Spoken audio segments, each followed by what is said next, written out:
No, thank you. Yes, thank you all for being here. This talk is a leisurely journey through a rabbit hole, and since there were such excellent talks about AI generated images, I used um, a uh, AI generated image to produce or to obtain this rabbit hole that was using um, ChatGPT um, with its imaging plugin.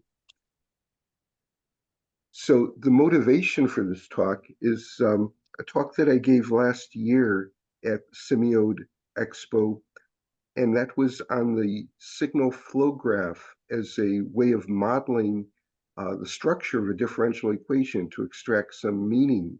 For example, if you have the simplest differential equation, a derivative proportional to itself, where the edges are the multiplier nodes of the variables, then there's always an implied operation between the derivative and the variable, because you can return from the derivative to the variable by integration.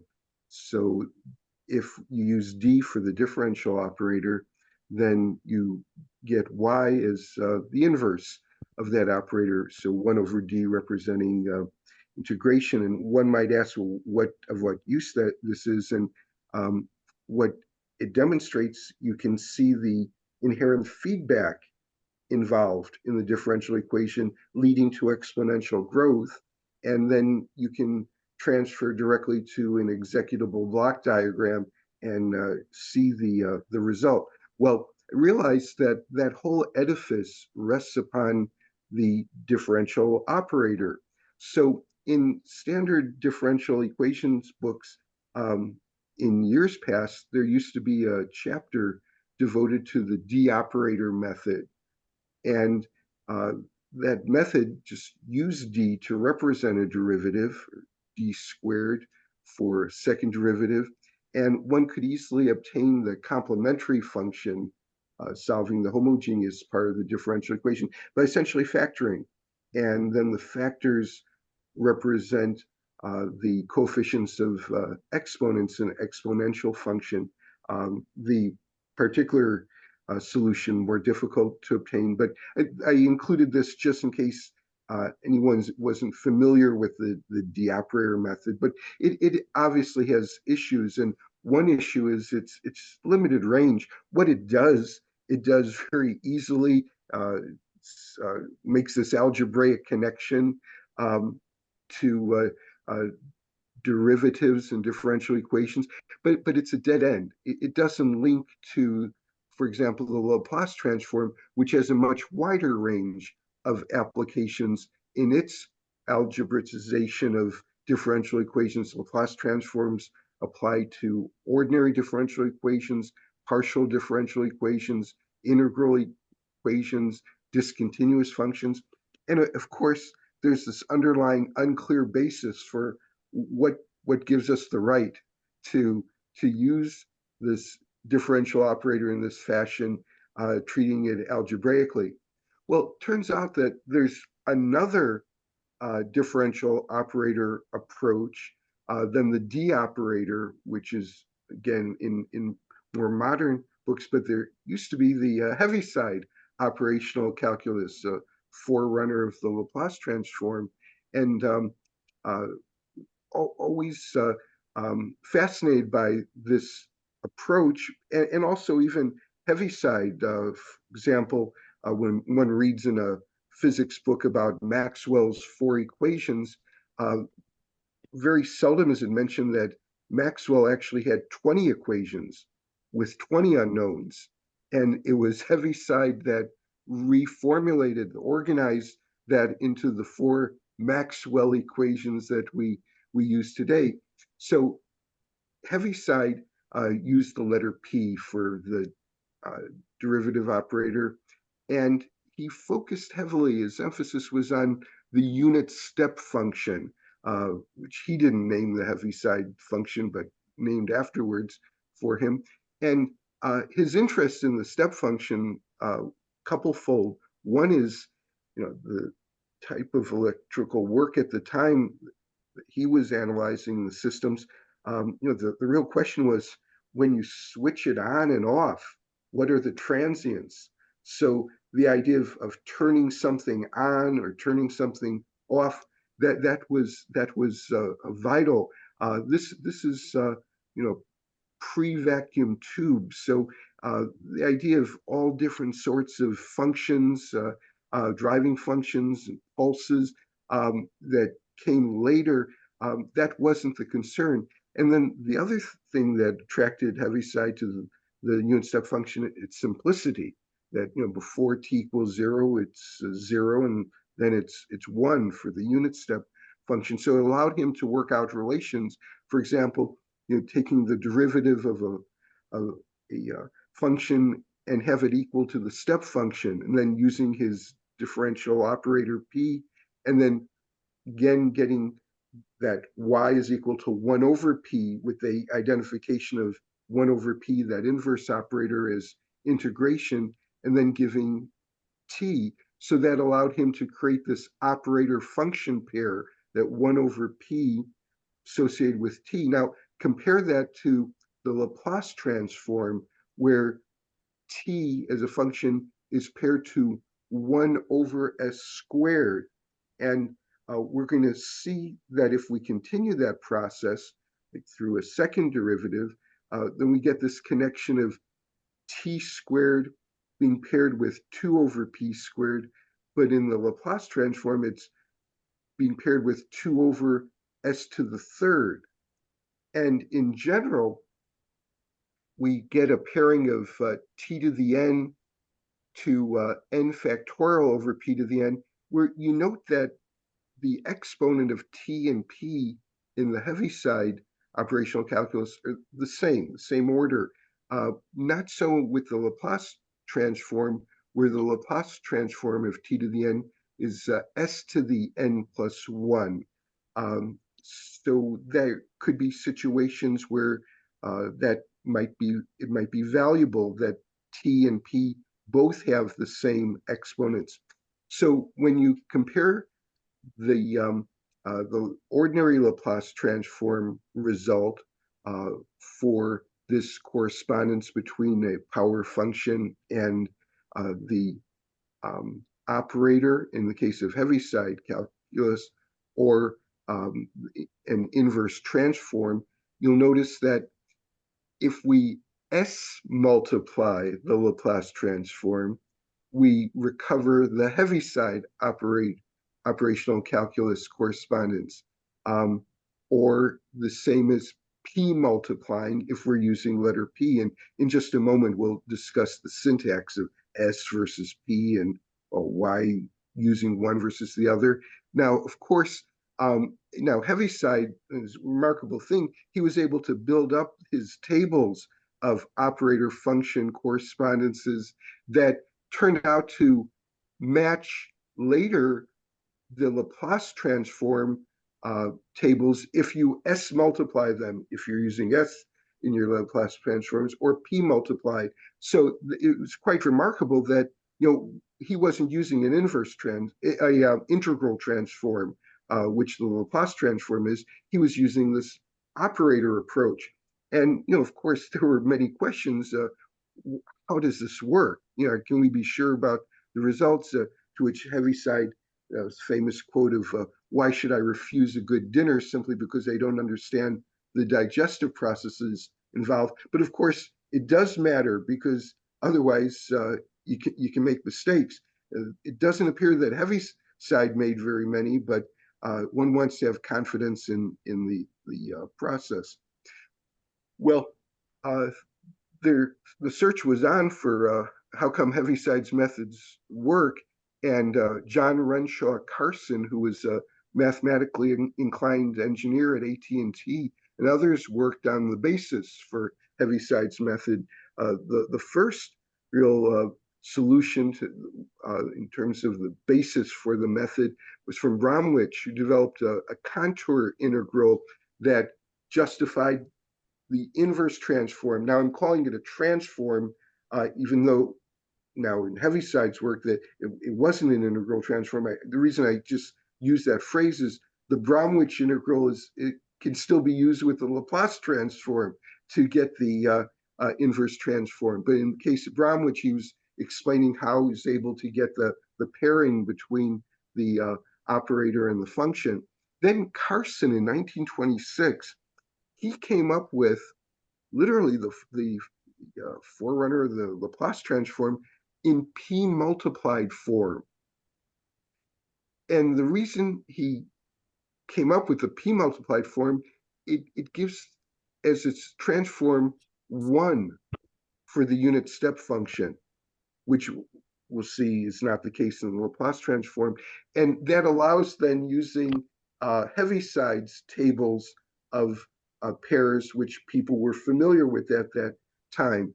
And then Norbert Wiener also entered into this foray of trying to come up with the basis. And by the late 1930s, the Laplace transform started to be used in one of two forms, either the form we're familiar with it, and where we'll see, where S is used, and some people still use P, but then in the P multiplied form as well. Those were both in use, and the tables are different only because the P multiplied form, the transforms in the tables have to be multiplied by P, or if you're using S, they have to be multiplied by S.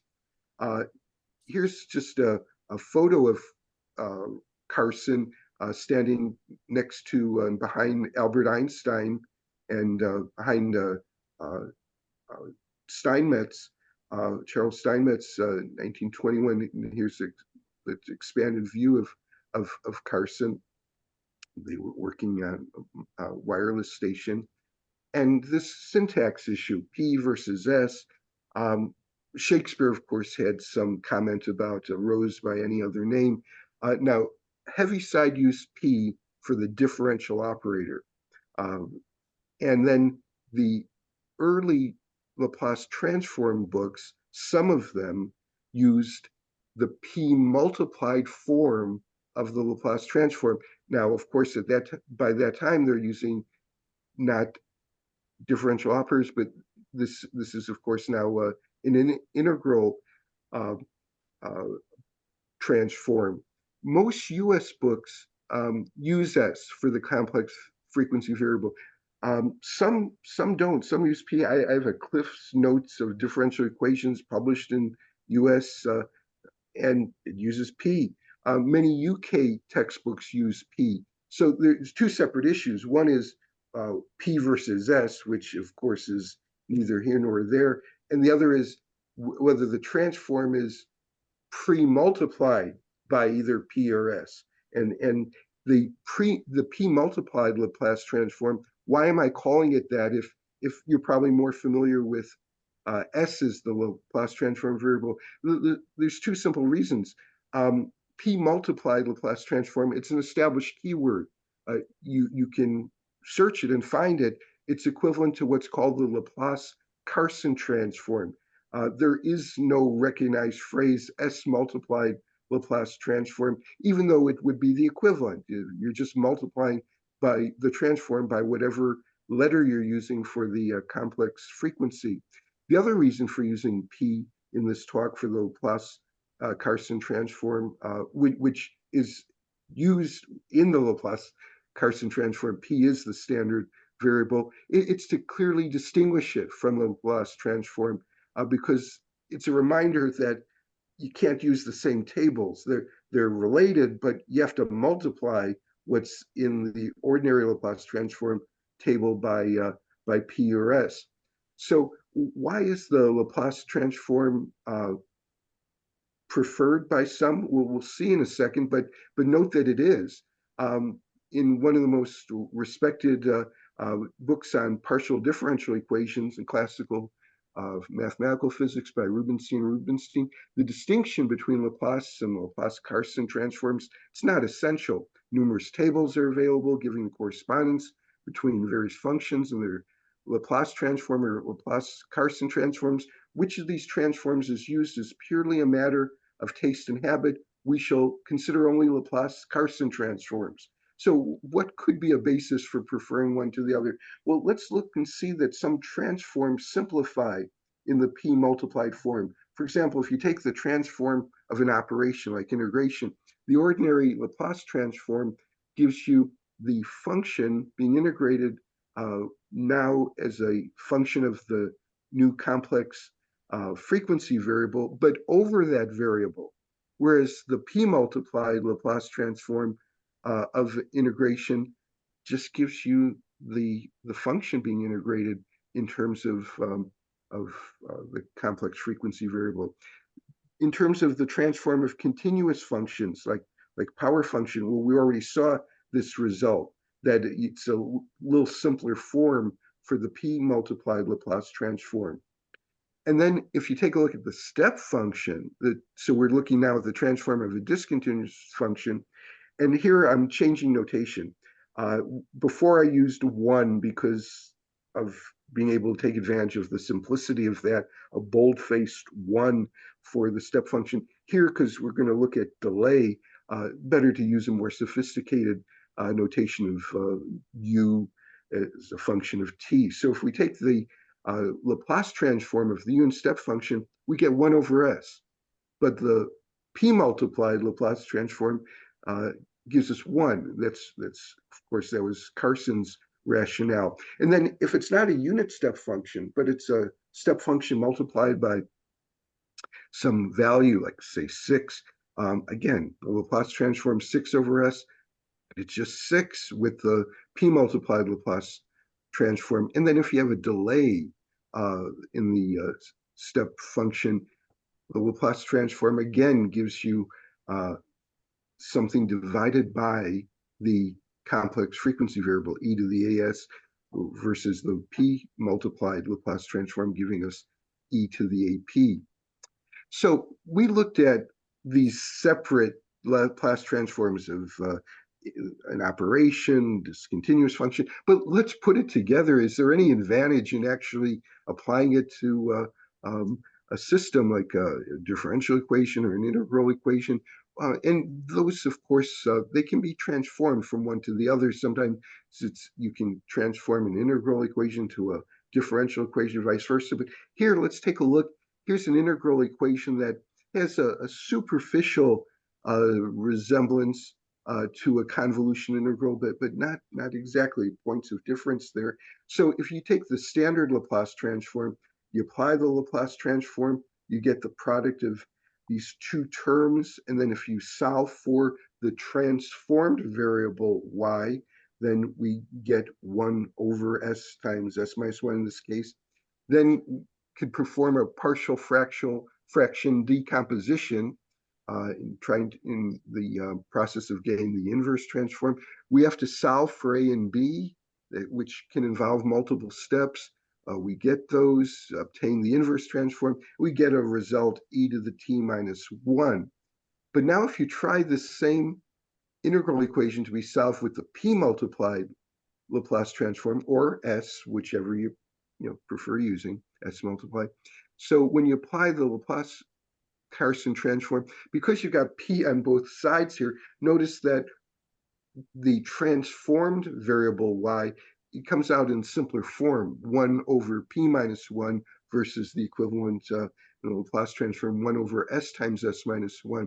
And here it's easy to obtain the inverse transform because that simple form is a simple table value that, so one sometimes then can save some steps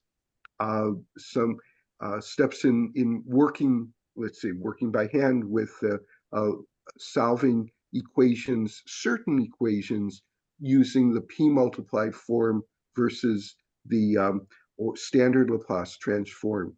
Of course, for this integral equation, we didn't need a transform. It's readily solved actually more simply just by direct integration. So what are the uses for the Laplace Carson transform? Well, it's another trick available in applying Laplace transforms, because Laplace transforms, their usefulness often depends upon applying various theorems, a dozen theorems that allow you to readily use them and manipulate them without having to go back to the original definition. So this is just another trick in the arsenal of using Laplace transform. But notice there may be particular value when applied to power functions, integral equations, step functions, because of the simpler form in which the transformed pairing occurs. And it could be you end up preferring this form as Rubinstein did on one form of the transform than the other. But the limitations are the same as for the Laplace transform. Because of they're so close a relationship, there's not going to be a startling difference in their application, and therefore the things Laplace transforms don't work well with, nonlinear equations, where variable coefficients, even though there's special cases where you can use Laplace transform, it's just not considered a compatible transform for those systems. So again, it's just something that could, in a pinch, be helpful in taking advantage of, in a particular case, the simpler form in which some of the transforms appear. So we're ready to get out of the rabbit hole, and Dolly created this as well. As you see, we're much older coming out of the rabbit hole, if not wiser. But thank you. Thanks very much.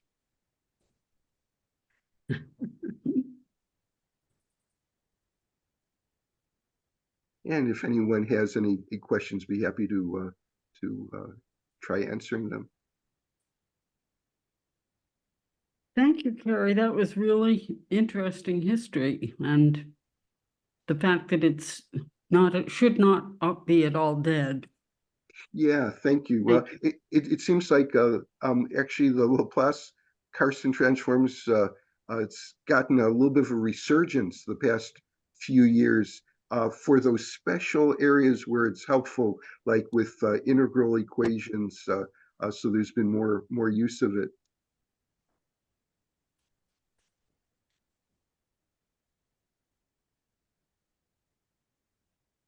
And let's see, I'll open chat just in case there's any questions. Otherwise, thank you all. I really appreciate you being here. Okay, well, thanks so much. Bye-bye now.